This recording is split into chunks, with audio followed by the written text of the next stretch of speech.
মাছের শব্দে কিন্তু আর কিছু শোনা যায় না। ওরে পুরো ভূমিকম্প এক ধরনের এক ধরনের ছোটখাটো ভূমিকম্প। আসসালামু আলাইকুম গাইজ, কেমন আছেন আপনারা সবাই? আশা করি সবাই ভালোই আছেন। তো আজকে আবারও একটি নতুন ব্লগ নিয়ে চলে আসলাম আপনাদের মাঝে। তো আজকে আমি আমার সেই পুকুরের পাড়ে আছি এই মুহূর্তে।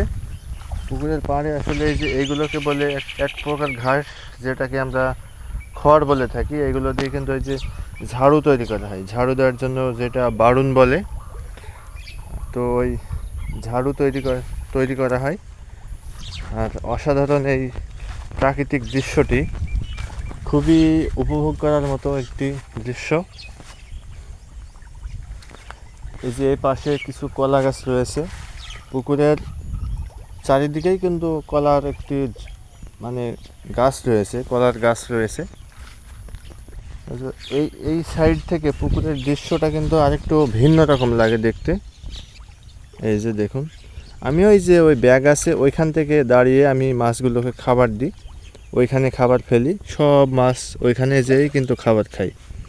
তো আমি খাবার দিয়েছি ওইখানে, খাবারগুলো ভেসে কিন্তু এইখানে চলে এসেছে। এই যে ছোট ছোট দেখতে পাচ্ছেন কি না, সাদা সাদা ছোট ছোট। তো এখানেও এসে মাছগুলো খাচ্ছে এখন। তো ওইখানে একটি কলা গাছ আছে, ওইখানে ওই কলা গাছটি দেখতে কিন্তু অসাধারণ লাগছে। এই যে দেখুন, একটি কলা গাছে একটি কলার কায়ন আছে। দেখুন কতটা সুন্দর লাগছে দেখতে, চমৎকার একটি দৃশ্য এটি। আর এই যে এই পাশের এই পুকুরটিও কিন্তু একটি প্রাকৃতিক পরিবেশটাকে আরও বেশি সুন্দর করে তুলেছে। দেখেছেন আপনারা কত সুন্দর লাগছে। আর এই যে এখানে একটা গাছ দেখুন, গাছটা কেমন হয়ে পুকুরের উপর দিয়ে চলে গেছে। এই যে এখানে আরেকটি ফল দেখতে পেলাম গাইস। এই যে এই ফলটা, ছোটবেলায় এই ফল নিয়ে খেলা খেলতাম কত। এই ফলটা আসলে একটি কালার হয়, চলুন আপনাদেরকে দেখাই। ভিতরে আসলে একটু বেগুনি টাইপের কালার আছে ফলটার। এই যে এই যে ক্যামেরা আসলে ধরতে পারছে না, একটু দূর থেকে দেখাই। এই যে ফলটা দেখতে কিন্তু অনেক জোস। এই যে আমার পুকুরের ভিতরে এই গাছটি দেখতে পাচ্ছেন, গাছটির নিচ পর্যন্ত পানি চলে এসেছে, এর আগে কিন্তু ছিল না এটি। তো মাছগুলো যে এই পুকুরের পাড়ের খাবারগুলো এসে খাচ্ছে, এটি দেখতে বেশ ভালোই লাগছে। এই যে পুকুরের ভিতরে দেখুন একটি বট গাছ। বট গাছটি কিন্তু পড়েই যাবে কি না চাচা? বট গাছটি কি পড়ে যাবে? এই বট গাছটা যদি এখন পড়ে তাহলে তো আমার বিপদ। বিপদ বলে কাকে? তো পড়ে যাওয়ার সম্ভাবনা কিন্তু মনে হয়েছে। যদি ঝড় আসে কাল বৈশাখী, সামনে কাল বৈশাখী কিন্তু ঝড়। আচ্ছা, গাছটার গোড়া যাই একটু দেখি কি অবস্থা।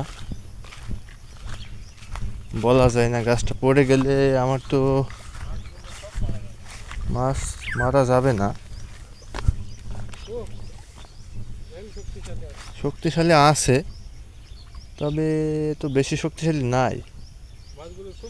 এটা ঢলে পড়েছে আসলে পুকুরের ভিতরে। আর এই যদি গাছটা ঢলে পড়ে, যদি পড়ে যায় তাহলে তো আর এটা আমার দায়িত্ব না, এই গাছ যার তার দায়িত্ব। গাছ যেহেতু পুকুরওয়ালায় এই গাছ কাটবে। আর যদি পুকুরওয়ালা না কাটে তাহলে গাছ কেটে আমিই নিয়ে নেব। এই যে দেখুন, মাছ কিন্তু এই সাইডে এসেও খাবারগুলো খেয়ে নিচ্ছে। প্রিয় দর্শক, এই দিক থেকে পুকুরটার একটি অন্যরকম দৃশ্য। ওই যে আর ওই দিকে হচ্ছে সূর্য মামা অস্ত যাওয়ার মুখে, যেটা গাছের কারণে দেখা যাচ্ছে না। এই আমাদের এই পুরো দিকটাই পুকুরে ঘেরা,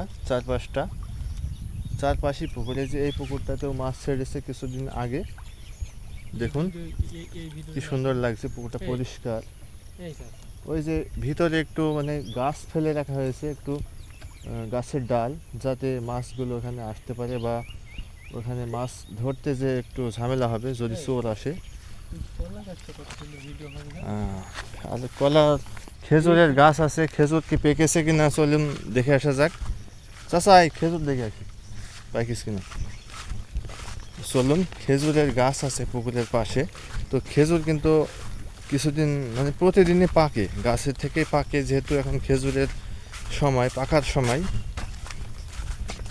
এই পুকুর থাকলে আসলে অনেক গাছই লাগানো যায়। এই যে, এই যে খেজুরের গাছ, আসলে খেজুর গাছ পাকেনি, খেজুরগুলো পাখিতে খেয়ে নিয়েছে। চলুন চলে যাওয়া যাক খেজুরের গাছ থেকে। প্রিয় বন্ধুরা, ওই যে দেখুন আকাশ দিয়ে একটি শামুক ভাঙা উড়ে যাচ্ছে, মানে বক এক প্রকার উড়ে যাচ্ছে, কত সুন্দর। তিনি একা একাই কিন্তু বকটি উড়ে যাচ্ছে, তার সঙ্গীরা কিন্তু তার সাথে কেউ নেই, বকটি একাই যাচ্ছে। আসলে সন্ধ্যা ঘনিয়ে আসছে, তো বিকেল পার হয়ে যাচ্ছে, এখন সময় হচ্ছে সবার ঘরে ফেরার। তাই সমস্ত পাখিরা এখন তাদের ঘরের উদ্দেশ্যে যাত্রা করেছে। আর এই যে এই পুকুরটা দেখতে পাচ্ছেন, এই পুকুরটার পানি কিন্তু সবুজ বর্ণ ধারণ করেছে, কারণ হচ্ছে এই পুকুরে অনেক খাবার দেওয়া হয়েছে, যে খাবারগুলো পানির রঙকে পরিবর্তন করে ফেলেছে। আমার পুকুরের রং কিন্তু, পুকুরের পানির রং কিন্তু সাদাই আছে। যেহেতু এখনও খাবার দেওয়া হয়নি, খাবার কেবল আমি দেওয়া মাত্র শুরু করেছি, যখন অনেক খাবার দেওয়া হয়ে যাবে তখন খাবারের যে একটি আকর্ষণ আছে, সেটিতে পানিগুলো কিন্তু রং পরিবর্তন করে ফেলবে। এই যে মাছগুলো দেখুন, এখন তাদের খাবার সময় হয়েছে, তাই মাছগুলো কিন্তু পানির উপরে ভেসে আসছে। এই পুকুরের মাছগুলো অনেক যে বড় হয়ে গেছে, যার কারণে খাবার দিলে এই পুকুরে এক প্রকার ভূমিকম্পের সৃষ্টি করে মাছগুলো। খাবার খাওয়ার মুহূর্তটা তাদের কাছে অসম্ভব একটি চাওয়া, তাদের অনেক আকাঙ্ক্ষা মনে হয়, তাই তারা অনেক দুর্দান্তভাবে খাবারগুলো খেয়ে থাকে, একে অপরের সাথে প্রতিযোগিতা করে খাবারগুলো খেয়ে থাকে তারা। এখন খাবার দেওয়া হবে, এই পুকুরটাতে খাবার দিলে মাছ কেমন করে খায় একটু দেখুন আপনারা।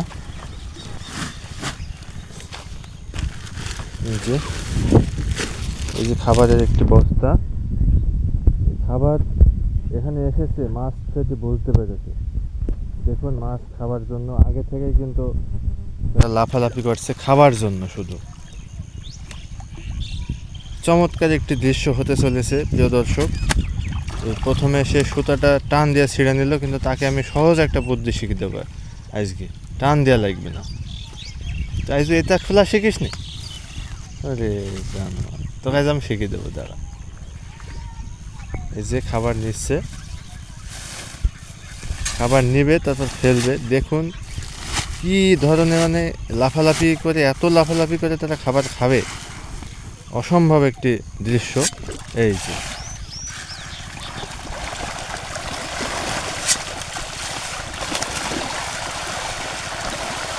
মাছের শব্দে কিন্তু আর কিছু শোনা যায় না, পুরো ভূমিকম্প এক ধরনের এক ধরনের ছোটখাটো ভূমিকম্প। তারা একে অন্যের সাথে প্রতিযোগিতা করে খাবারগুলো খেয়ে নিচ্ছে। খাবার কিন্তু এক বস্তা নিয়ে আসা হয়েছে, এখানে হাফ বস্তা দেওয়া হবে, আর ওই পুকুরটাতে হাফ বস্তা দেওয়া হবে।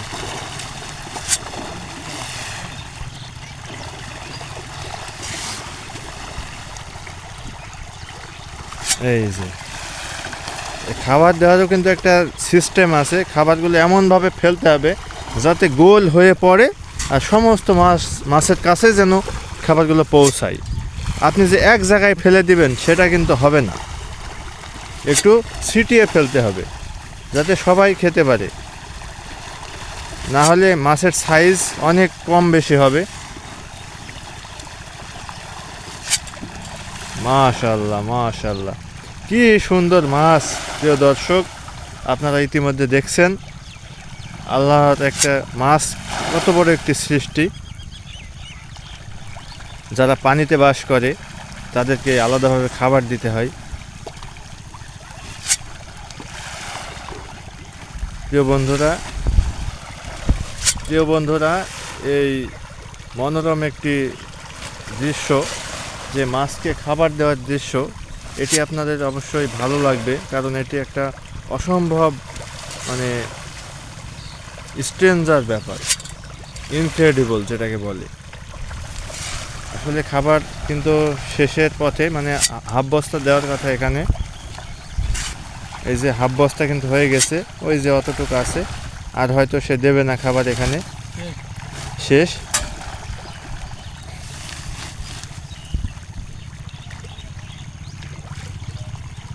তো যাবে এবারে এই পুকুরে তো আরও সেই খারাপ অবস্থা। প্রিয় দর্শক, এই সামনে যে পুকুরটাতে দেবে খাবারটা, এখানে আরও অন্যরকম, আরও উত্তেজনা বেশি এদের, কারণ এরা সাইজে আরও বেশি বড়। এখানে মনে হয় যে সব পুকুর পুরা ভেঙে ফেলার মতো অবস্থা।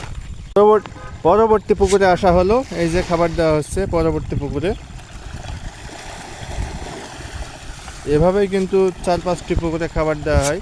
এই পুকুরের মাছগুলোর সাইজ কিন্তু মাশাআল্লাহ চমৎকার, অনেক বড় বড় সাইজ। এখানে প্রায় 1.5 কেজি সাইজ হবে একটা মাছের। শীতের আগে এই মাছগুলো প্রায় 3 কেজি 3.5 কেজি হয়ে যাবে, 4 কেজিও হয়ে যাবে, কারণ এখন বড় আছে মাছগুলো, এখন খেতে দিবে, খাওয়ার ফলে তাদের সাইজ আরও বৃদ্ধি পাবে। এভাবে আসলে আমাদের খাবার দেওয়ার কাজ সম্পন্ন হয়। তো চলছে খাবার দেওয়ার কাজ। প্রিয় বন্ধুরা, আপনারা যারা মাছ চাষে আগ্রহী তারা মাছ চাষ করতে পারেন। এটি মোটামুটি লাভজনক একটি ব্যবসা। তো আমাদের আজকের ভিডিওটা কেমন লেগেছে আপনাদের সেটি অবশ্যই জানাবেন। প্রকৃতির এই শান্ত বিকেলের পরিবেশটা অত্যন্ত চমৎকার একটি মুহূর্ত ছিল। তো আজকের ব্লগটি আর বেশি বড় নয়, ছোট করে আজকের ব্লগটি শেষ করছি। সবাই ভালো থাকবেন, সুস্থ থাকবেন। ধন্যবাদ সবাইকে।